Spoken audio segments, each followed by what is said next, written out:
I like the fight between the bat and the ball. Sometimes you win, sometimes you don't. When you want to play cricket, you have to have the passion and you have to learn. Records will come, but at the end of the day, you think about how much matches you won for the country. But happy to have records as well. Next to a wide-eyed image of him, captions read Muralidharan could do. It was like you were facing 14 balls all at once. He's made a lot of batsmen look foolish, but there are lots of times when he's made me look the same. You felt that there was an opportunity every time he bowled. Murali had this kind of freakish genius. But you can argue to the end of the days whether it was an illegal action or not. He wanted to know, am I legal, am I illegal? Dedication, commitment, hard work, the passion that he had, the enthusiasm he had for the team. The way he have brought the country together is something that we all should appreciate. And Sri Lankan cricket would never have got on the map without him. He is a magician, simple as that. He throws his arms aloft and smiles, celebrating. However, controversy was brewing due to accusations that Muralidharan was illegally straightening his arm during his bowling action. There were a lot of people in Australia, umpires and coaches and players, that were convinced that he wasn't. He was an illegal bowler. We felt that though Murali's action looked different, it was still a legal action, and he was going to be a threat. And when that does happen, when people do feel that here comes a threat, they try to nullify it. I think we've got a sensation on our hands here. There is absolutely no doubt that he's called him for throwing. Umpire Hare is the umpire who's doing it. He's decided that his action is not legitimate. So what he's saying is that he had his arm bent and he straightened it. This is his livelihood, and all of a sudden he's being no balled out of the game. Muralidharan is seeing his career float right out of the window. I was surprised, and I didn't think it will happen ever. He came and said, first ball, no ball. I thought I just overstepped it. I think with just the natural, your eyesight, you would naturally think that Murali was throwing the ball. I just asked him, and he said, you're not bowling, you're throwing. They called me about 4 times or 5 times, and still I bowled. That means my other balls are okay. So I went to the other side and he didn't call. So that was unfortunate. For a one-day tournament following the controversial Boxing Day test of 1995, and a week later, Muralidharan's action was called into question again.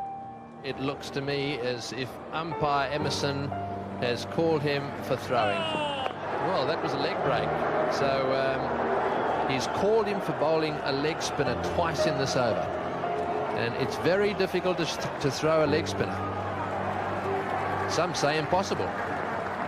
He actually had a laugh because they called on his leg spin as well a couple of times. So he was coming and saying, you can't bowl a leg spin with a bent arm, so they're just like targeting me. And I think he handled it really well. He was very confident that he could go and, go through the testing and get it sorted. The technology was the thing that saved him. It was an illusion. It was something that you saw with your own 2 eyes in 2 dimensions, and you thought, well, gee, this bloke, he's got a bent arm. His wrist seemed to be able to turn in 360 degrees. He always said that he wanted to know whether he was legal or not. He didn't change anything when he came to the lab. He bowled exactly the same because he had such high standards that he wanted to know, am I legal, am I illegal? The problem for the ICC was that having videoed every bowler virtually in international cricket, what they realised was that every bowler, to a degree or another, was straightening their arms. So they had to bring in a regulation to accompany the laws to say that bowlers were allowed to straighten their arms to a particular degree. All the world's bowlers were doing it, and the reason, I believe, why they chose 15 degrees was 80–90% of the world's bowlers fitted underneath that particular measure. Some people say the ICC changed the laws about chucking. They introduced this 15 degrees of flexion simply to accommodate Muralidharan, but the fact is the game would have been a lot poorer without him. Finally in the clear, after nearly 10 years of accusations about his bowling action, Muralidharan got back to doing what he did best, taking wickets. I think he's probably the hardest bowler I've ever had to face, and for a number of reasons. One is the eyes, to start with. As he's running into bowl, you know, he's got these huge eyes coming in looking at you. Secondly, you've got to try and figure out which way the ball's turning, which is quite scary. You know, if you don't know which way the ball's going, it's quite a daunting prospect. And I felt like I could probably pick it 70% of the time, so that's not great. And then thirdly, it's the revs he gets on the ball. It's like a, you know, and you can really hear the revs on the ball as it comes down to you. And then lastly, there's normally probably 4 chirpy Sri Lankans around the bat, chirping away at you the whole time. So extremely challenging facing someone. He was carrying a team with virtually no other bowlers. They had Chaminda Vas, a very skillful left-arm seamer who operated about 80 miles an hour and did clever things on flat pitches. But once Vas had gone and the shine had gone off the new ball, it was basically Muralidharan versus the opposition. It was him, really, and more than anybody, who managed to haul that Sri Lankan team from being a team of also-rans with a few talented cricketers, but not particularly competitive, to becoming a force in Test cricket. It was during a one-off test against England at the Oval in 1998 that Muralidharan stamped his authority on Test cricket. When Arjuna won the toss and put England in, to the surprise of everyone, people were wondering, what has he done? And England went on to pile up a huge score, 400 plus. England scored about 400 runs, and still I got 7 wickets, but it was too much for a test match, 400 runs. The English batsman batted really well. The wicket did not have that much of spin, so Murali really had to work hard to get those wickets he took. The batsmen also need to get a special mention because they scored the runs so fast to get ahead of England, gave Murali the opportunity to go through the English batsmen. The second innings was just something special. I mean, the wicket was spinning, it was slow, and every ball was like a grenade thrown at the English batters. I was fortunate to take 9 wickets, and 1 wicket who went was run out. So that was a highlight of my test career. He bowls numerous batsmanite. After the 90s... Again cleared by the ICC following scientific tests. Shortly after this, the off-spin bowler went about perfecting a new delivery. When the Dusra came, it was double trouble for batsmen. He gets a batsmanite LBW with the Dusra. It's trying to get the ball to go away from the batsman, and he's an off-spinner, which generally does turn into a right-hand batsman. So the Dusra is the right-arm off-spinners, googly you would say. So you just try to flick it off the back of the hand and try and get it to move away. Things like that change the concept of we having the idea of, yeah, we need to put out bowlers that are sort of technically correct and they have the perfect drift or whatever, but Murali added a completely new dimension to it. Murali started bowling those Dusras, then he became the lethal. Murali realized how good he was, and no one could stop him after that. By 2004, Muralidharan Muralidharan had become the youngest player to reach 500 Test wickets. It had taken him just 87 tests to reach a milestone that came against Australia. It was just confusing and mesmerising. Like, you'd see this little bloke sort of tippy-toe in like a ballerina and then big eyes and then come up over the top. Before you knew it, it was like you were facing 14 balls all at once. He'd bowl and he'd bowl fly. It was like magic dust coming at you, and my brain knew he was bowling off spinners, but because of his hand action, it looked like he was bowling leg spinners. So I knew it was going that way, but my brain was telling me it was going this way, so it was an absolute head blow. Of all the guys that we played, I think the most time that we spent over anyone in discussion would be Murali. People don't talk about at length, they're more interested in his turn, but he doesn't bowl any bad balls.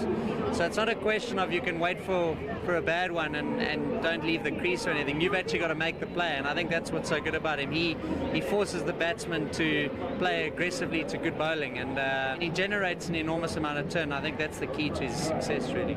He's a fantastic bowler. He turns the ball obviously prodigiously. And I think he's probably twice the bowler now that he is probably 2 years ago, because he's got that straight one with the same action, which is very difficult to pick, especially when the ball gets older.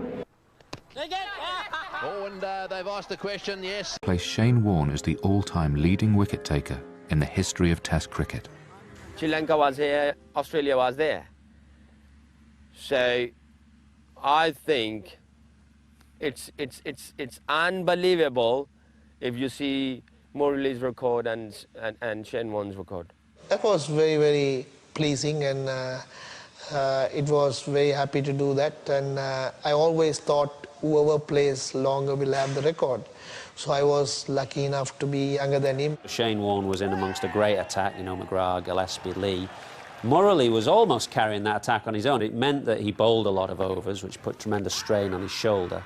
But he also carried that responsibility throughout his career, and he responded fantastically well. I have a lot of respect for Warne.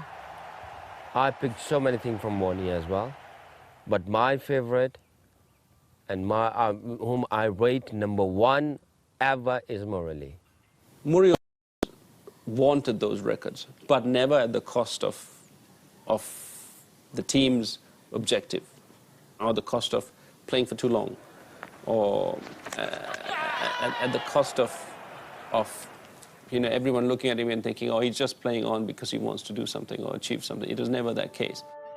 2.5 years later, the highest wicket taker of all time made the decision that the first Test against India in 2010 would be his last. He had 792 Test wickets to his name. I always thought I wanted to retire when I was in top, not because when people want me to go. Kumar was the captain at that time, and we both said to him, you got 3 Test matches, you know, you can finish it off in Colombo, his home cricket ground. And he just looked at us and he said, no, but that's ridiculous for me, because that's not what I want to do. I want to take 8 wickets in this match and be done with it. If I take it, it's great because I want to do it. It also means if I take the 8 wickets in this match, we'll win. But if I don't take it in this match, I don't want to come back and play again, because that's not who I am. He had made up his mind that whether he got there or not, he was moving on. And that was a big decision, because for a bowler to get to 800 wickets, you have to play for such a long time. I had about 8 wickets to take, and at the time, best batting line in the world. So Sachin, Ganguly, Lakshman, Dravid, Sehwag, and they were playing well as well. So I choose the right wicket as well, because Gaul is always spinning friendly wicket. He was stuck on 799 with India 9 down for quite a while. If he had not taken that wicket, it would have been a tragedy. But Murali would have been able to accept it and move on. And he would never have put himself above the team. And that's, I think, again, Murali in a nutshell. Getting that last wicket on the last ball in a Test match, and getting 800 wickets, winning the Test match, can't ask for anything else. You can't write a better script than that. Justin Langer. He gave me more headaches and more sleepless nights than any of the fastest of bowlers, because I couldn't pick him, I couldn't work him out, and he was ruthless. Most batsmen thought they had to defend against him, and that makes his haul of 800 Test wickets all the more remarkable. 800 plus wickets in a Test match cricket, that's really special. I mean, what a champion human being. I just totally respect him. All Murali told me was, you know, I can have turn and dusra or whatever, but my greatest strength is to be able to run in with my eyes closed and deliver a ball exactly where I wanted to pitch. And that's Murali. Throughout, the people were supporting me, so that's why I could overcome all the obstacles. All the captains who I played under, and also all the senior players and the players who played with me, still in good terms with them, and I'm happy with them. And also the public. So public give everything to me, because this game is, if the people doesn't watch, there is no cricket.